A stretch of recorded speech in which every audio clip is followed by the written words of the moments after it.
Hello and welcome. My name is Alan, and we are back for news and politics for the day of December the 4th, 2023, Monday, December 4th.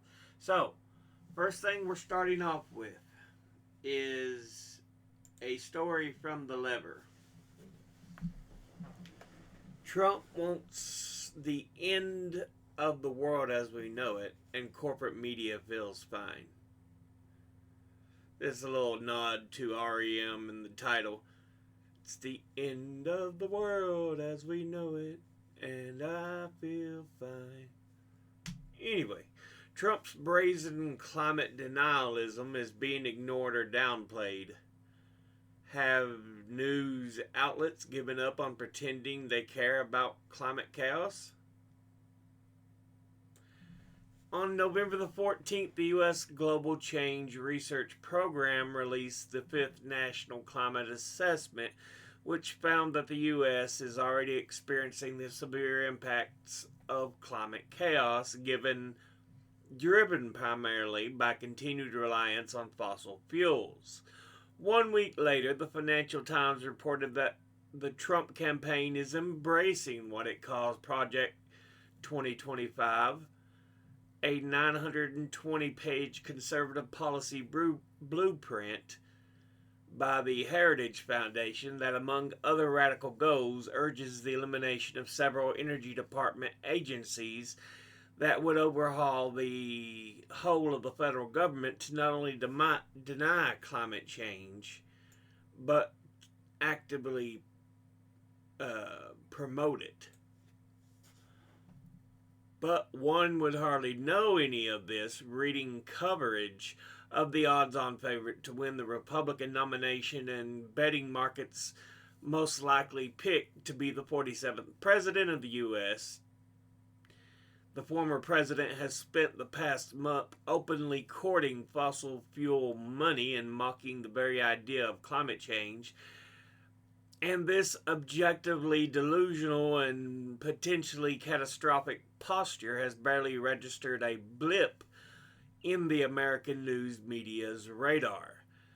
A survey of major media outlets from the past month shows that many, such as NPR and the Wall Street Journal, haven't mentioned Trump's recent anti climate demagoguery at all, and the ones that have typically frame it in terms of subjective vanilla versus chocolate ice cream partisan preference or a minor energy policy news item. Climate change is not a minor item. This is the future of the fucking world. Your goddamn money means shit. You're going to have to start burning it. The New York Times fact check of a major energy speech Trump gave in Houston on November the 2nd didn't bother fact checking the most egregious lie Trump told or heavily implied several times in his 90-minute address. Climate action is pointless. His speech repeatedly belittles climate policy designed to curb fossil fuel extraction, but the Times' Angelo Fischera is more focused on inflation and other auxiliary lies, which are important, but given the stakes of a categorical climate denier being in charge for another 4 years, one would think the basic rejection of scientific consensus would merit at least a mention, if not deserve to be the central premise of the article.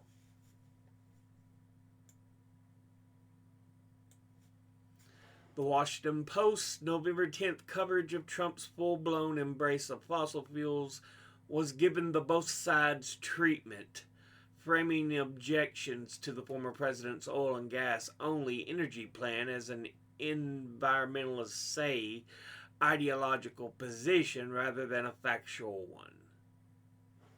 Environmentalists say they're not surprised by oil donors' embrace of Trump, whose climate legacy they describe as dangerous. There is no maybe, describe, possibly. This now deals with actual is or is not. Period. But these fucks don't give a fuck about reality. All they give a shit about is their fucking goddamn money. Take your money and shove it up your backside. From ProPublica. Tribes in Maine spent decades fighting to rebury ancestral remains. Harvard resisted them at nearly every turn.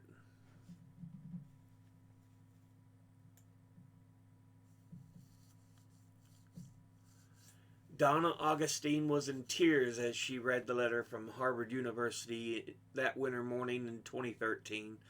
Looking around the room inside an elementary school on Indian Island, Maine, she saw other elders and leaders from the 4 Wabanaki tribes were also devastated as they read that the university was denying their request to repatriate ancestral remains to their tribes.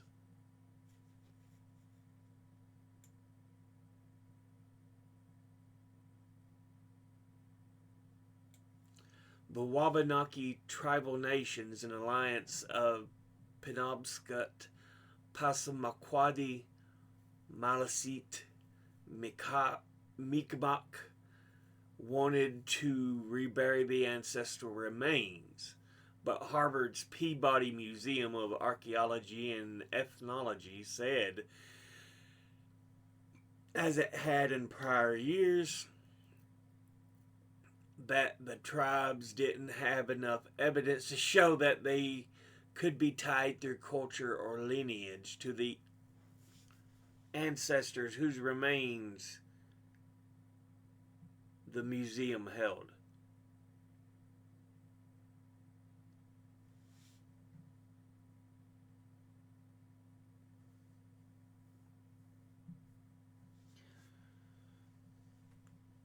Really?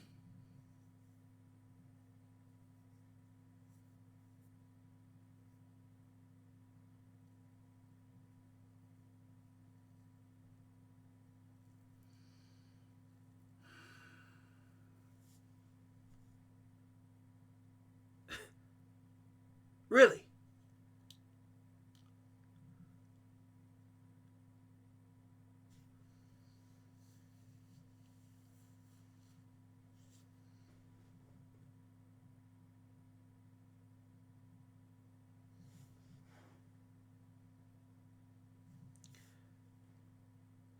They are descendants. What are you wanting? Yes, these bones belong to my great great great great great great great great grandparent. You must give them back. Says document. What is that? What you fucking want?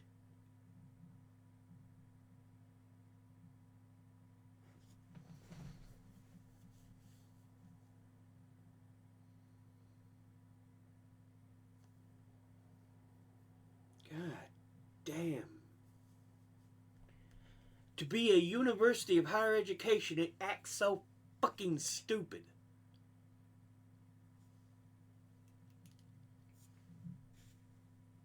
Anyway,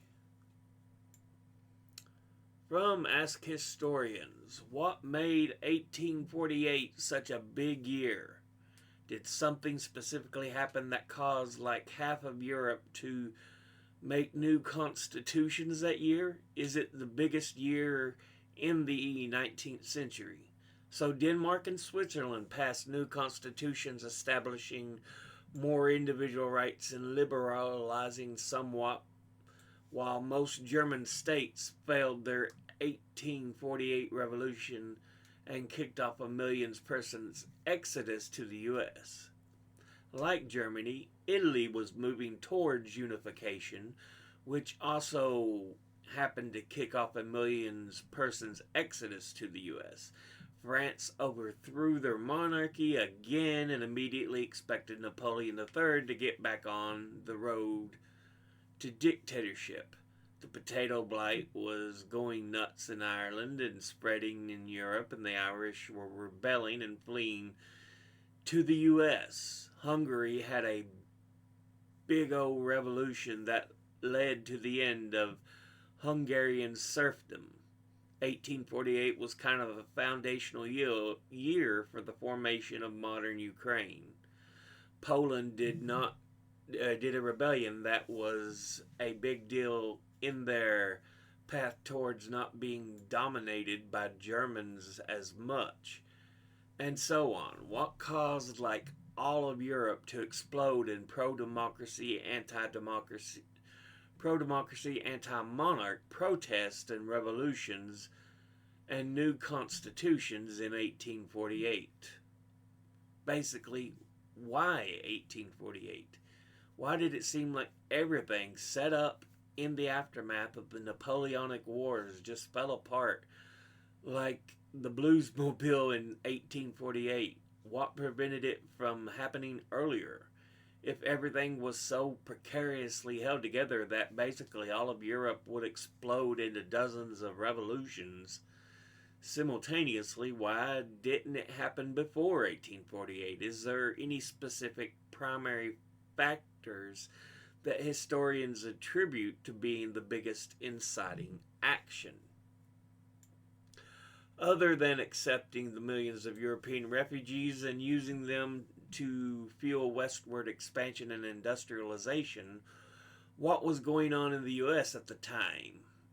How much was the manifest destiny mania and American dream idealism going on in America a contributing factor to all the unrest in Europe?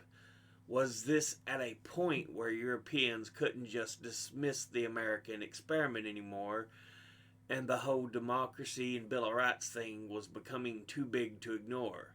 How much was Europe lighting itself on fire in 1848, a reaction to the U.S. quickly becoming a superpower built on the rejection of European monarchism, oligarchism? And don't forget, I think 1848, we were at war with Mexico. The Mexican-American War was at that time, if I remember correctly.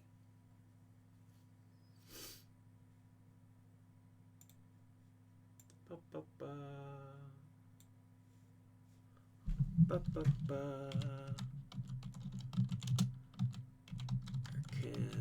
War.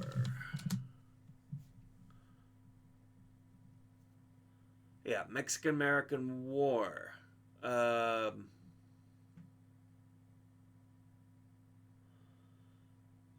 It was from 1846 to 1848. So yeah, it's still in that same time period. The war itself actually ended in February of 1848. And the result would be the annexation of, well, the release of Texas and our pickup of modern day New Mexico, Arizona, and California. So yeah,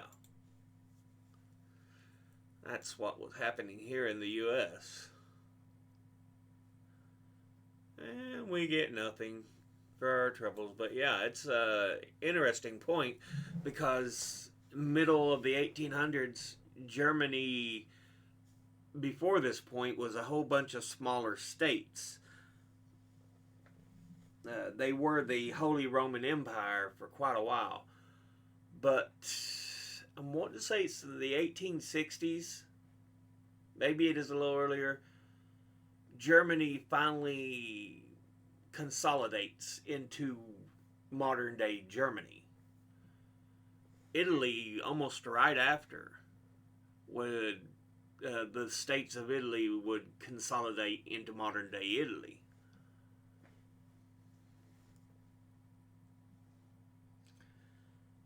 So yeah, um,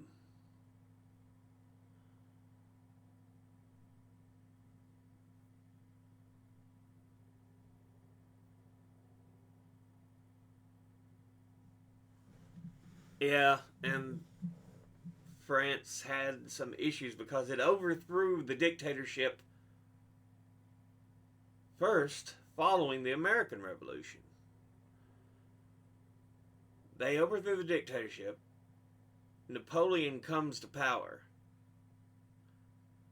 Once he's defeated, it's back to a monarchy. There's a whole lot going on there. So it is interesting that so much world history was happening at that time.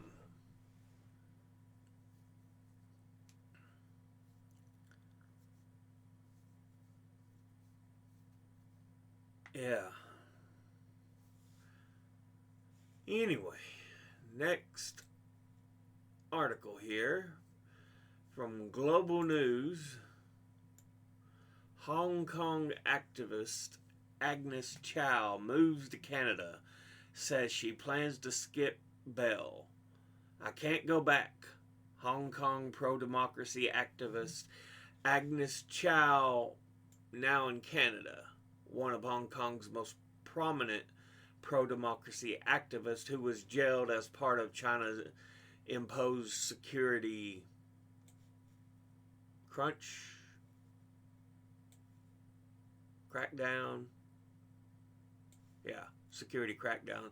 Said she was not planning on returning to Hong Kong after pressure from authorities left her with mental health issues.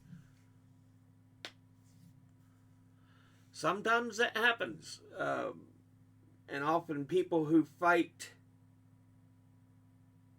for the betterment of their own country are forced to flee and express those ideations from somewhere that is more open, more free for such expression.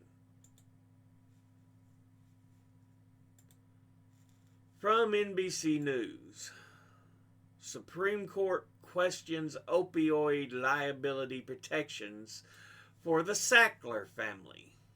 The Biden administration is questioning a bankruptcy plan that lets the Sackler family avoid future lawsuits related to the opioid epidemic.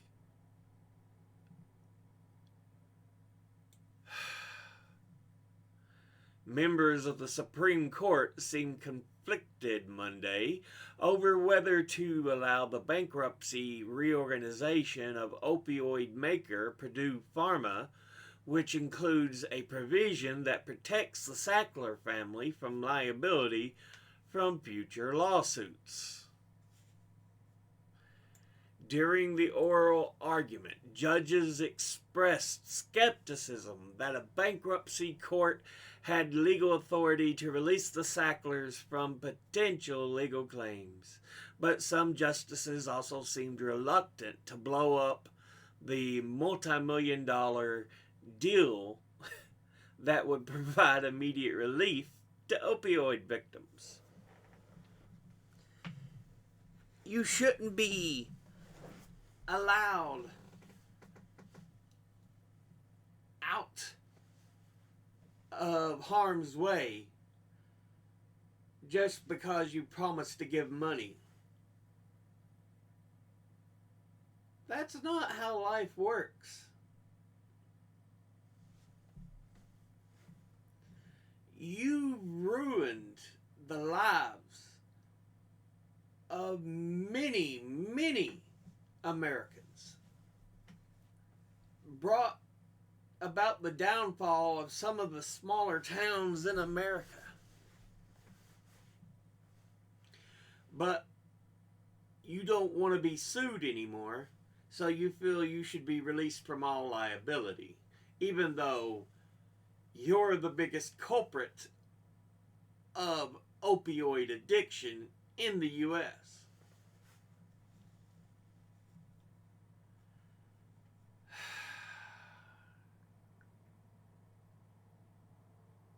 what the rich get away with. From Salon, Fox News interrupts Trump speech to fact check his many untruths. The 2020 election was not rigged. It was not stolen. Oh, get him. Push back. Please. Quit coddling his balls like, oh, please like us, former president, because I know you would do things for us if we play with your balls. Watch them bounce. Fox News host interrupted the network's live broadcast of Donald Trump's speech at a campaign rally in Cedar Rapids, Iowa, to fact check the former president. Well, the former president finally got around to some campaign promises amid lots of cheering, as you heard. Many untruths. The 2020 election was not rigged. It was not stolen. Trump's false claim that he won the vote over President Biden and was deprived of the win due to unsubstantiated claims of widespread voter fraud.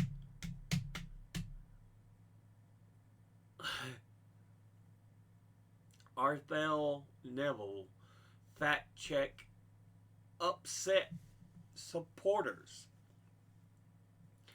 of the 2024 GOP nomination frontrunner on X, formerly Twitter, with one raging, "It was a bullshit bidding."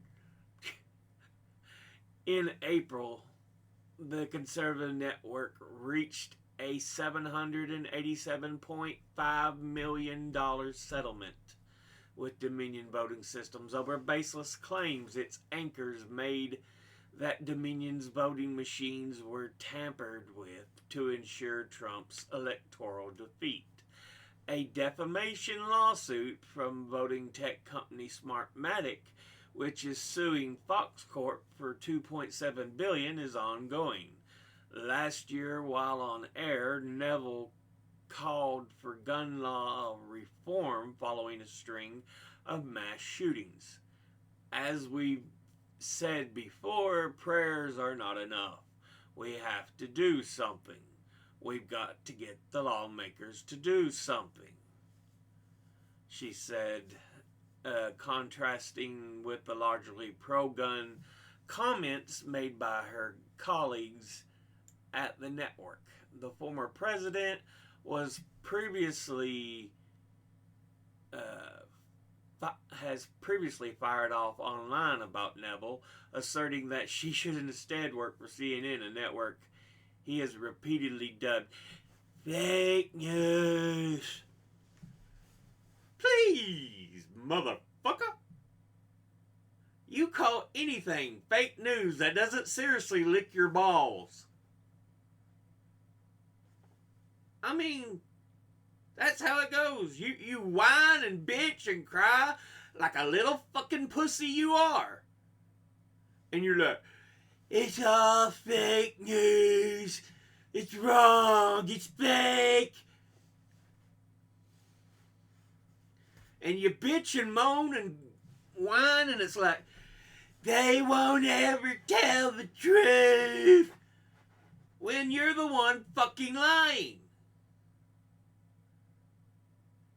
I'm not defending CNN and MSNBC and the network television sites, but goddamn, it sure as fuck ain't the right-wing sites, because let me tell you a little something. All of them kiss that corporate ass for money.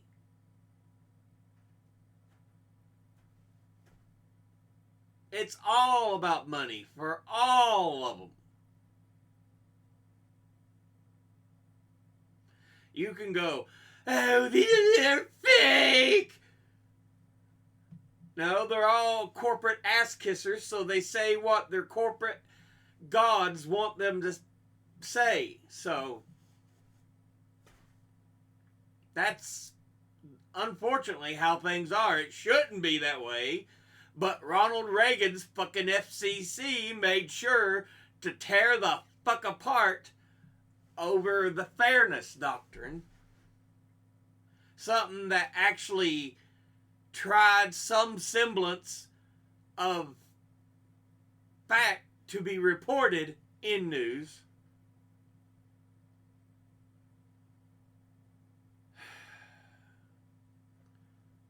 Yeah.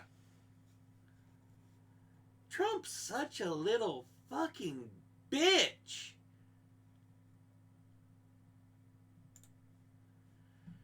Here we go. We got more news on bitch. President Bitch's call to go into cities and watch elections sounds alarms. Election officials and voting rights groups warn against his revived attempts to sow debate that results from cities with large black populations. Yeah, the ones they often mention: Atlanta, Detroit, Los Angeles, New York City, Chicago. It's like, okay. Donald Trump's call to his supporters to guard and watch ballot counting in cities with large black populations has raised alarms among election officials and voting rights advocates, bracing for more threats to elections fueled by bogus narrative of widespread fraud. You know what?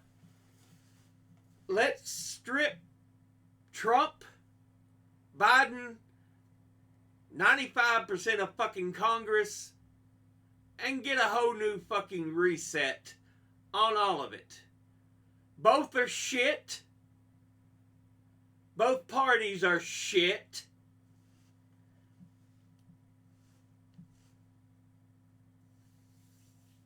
We need actual people who are not part of the fucking money class. I want to see truck drivers, teachers. I want to see the restaurant workers. I want to see, social workers. I want to see your everyday people in the halls of Congress, not former big money bastards who come from lines of the rich. Let's have the average Americans in there.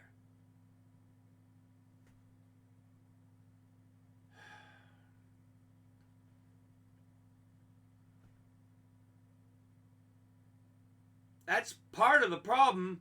We're electing the already well-connected.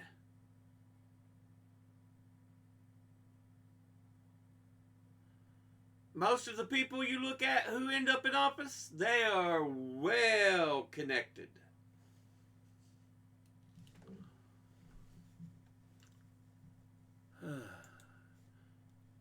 Next article here. Hold on, Jerry.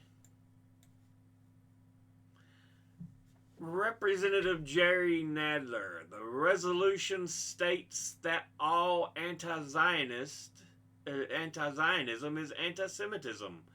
That's intellectually disingenuous or factually wrong.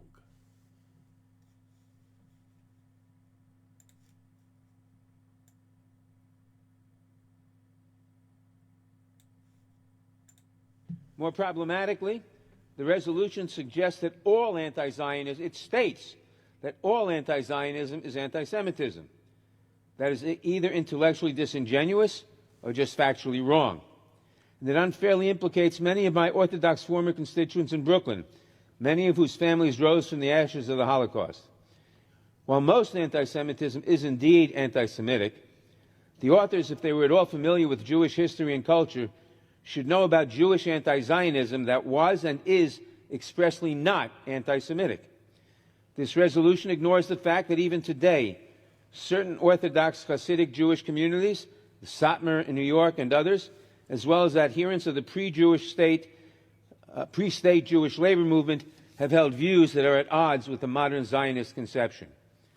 According to the Jewish Encyclopedia, quote, the anti-Zionist worldview of the ultra-Orthodox groups, like the Satmar Hasidim, perceives Zionism and the establishment of the State of Israel as an anti-Messianic act.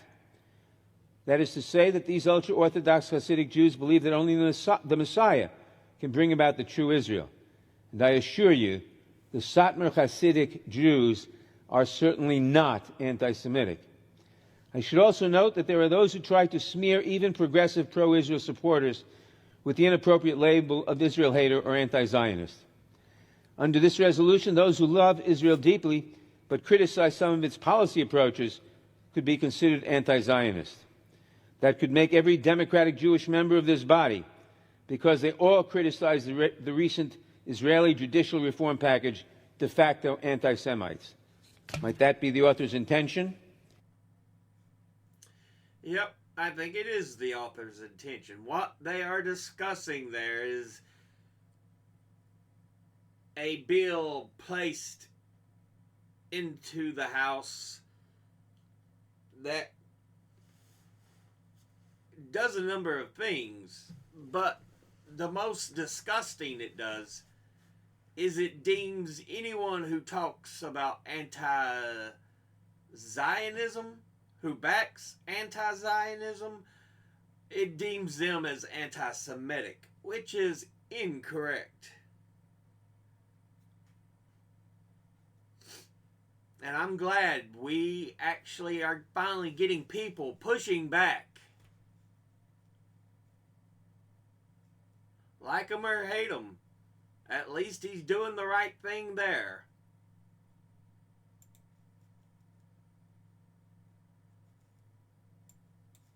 I'm going to pause you. Alright. Every accusation is a confession. Israel rapes Israel rapes detained child hostages. And let me say this. You often, I've seen a number of articles in here from pro-Israel sources. Children raped by Hamas on October 7th. This shows it was both. And I won't dispute, but I can guarantee you this is more factual. Unfortunately, many of the sources that are very heavily pro-Israel, or even Israel itself, tend to lie a lot. You mentioned sexual violence. I was part of the human rights vetting process for arms going to Israel, and a charity called Defense of Children International Palestine drew our attention at the State Department to the sexual assault, actually the rape, of a 13-year-old boy that occurred in an Israeli prison in the Mosque in Jerusalem. We examined these allegations. We believed they were credible. We put them to the government of Israel. And you know what happened the next day? The IDF went into the DCIP offices and removed all their computers and declared them a terrorist entity. I think it is vital that atrocities not happen to anyone, not sexual violations, not any kind of gross violation of human rights. We are looking at a situation where there is so much dehumanification, where people are not seen for the value that they have. Yeah.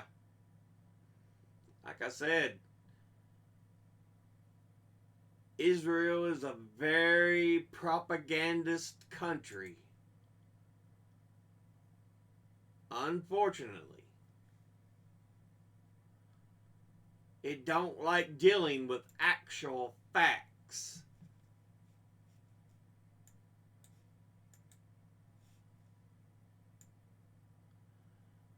A constituent demands to be heard. Connecticut Senator Chris Murphy stonewalls the call for a ceasefire by one of his constituents.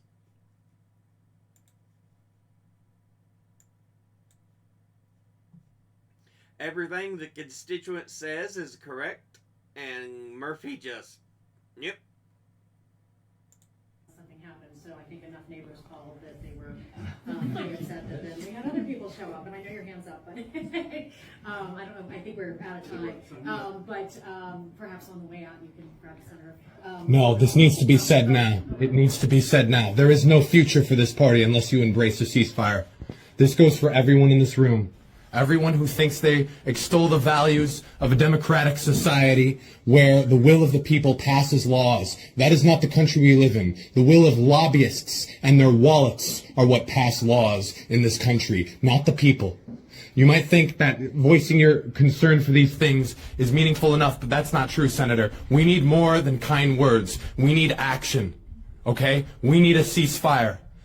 That's 8,000 children dead, 20,000 Palestinians killed with American weapons, paid for by our tax dollars.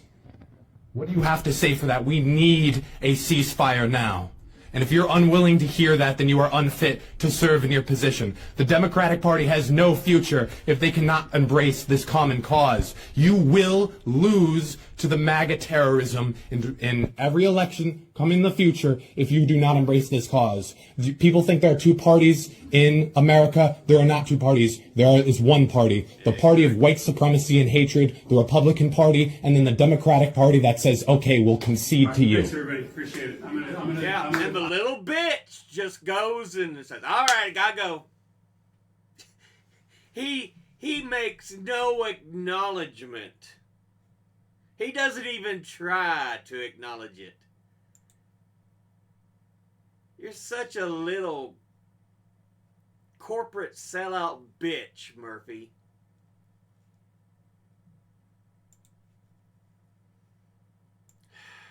And finally, the last for today, human beings. Yeah, they have a number of these videos that they've titled Human Beings because it's just showing the human being existence that they're trying to maintain when everything's falling to shit around them.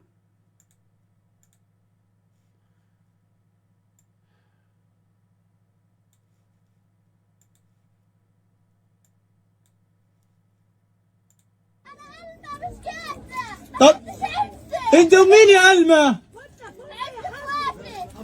في صداقة عليكم؟ طب عايشين يا علمة معك؟ ايش يا علمة؟ ساعدني وابوي واخواني وستي وكل حاجة بعد انا. حاضر. حاضر. ساعدوني اخر واحدة. وانا بقول لك خليني اساعد اول واحدة عشان اساعدكم. قديش عمرك انت؟ عمري 12 هي ابوي. حبشي في العالم. اختك مين سارة؟ رحاب وطرزان. طرزان اخويا البوبو. قديش عمره طرزان؟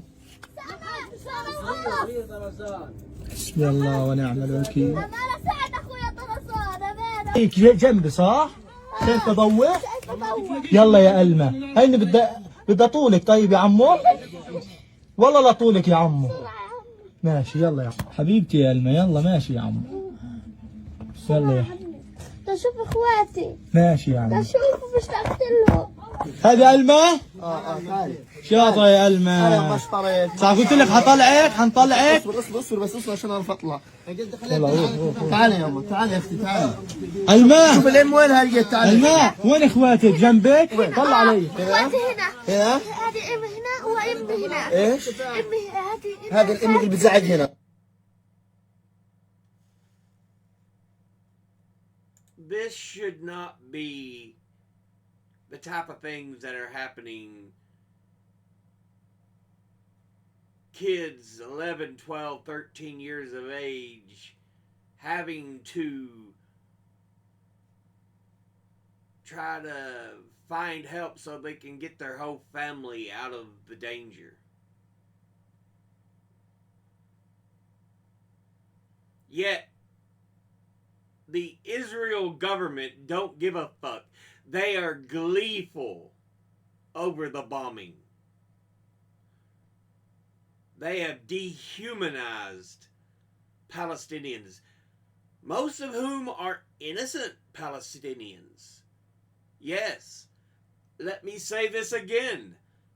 Hamas is a terrorist organization. That does not deem that all Palestinians are Hamas.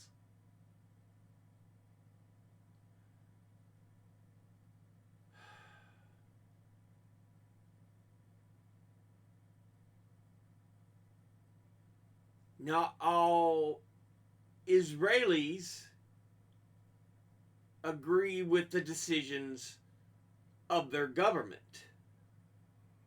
But there are people that need to be held accountable for these atrocities.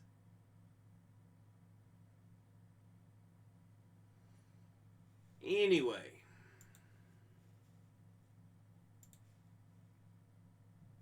we'll go ahead and end the episode here. As always, educate by self, think, read, study, learn. Someone tells you something you have trouble believing, ask them to cite their sources. I'll be putting links in the description box below the video. Thank you all for watching. I'll see you all in the next one. Until then, later.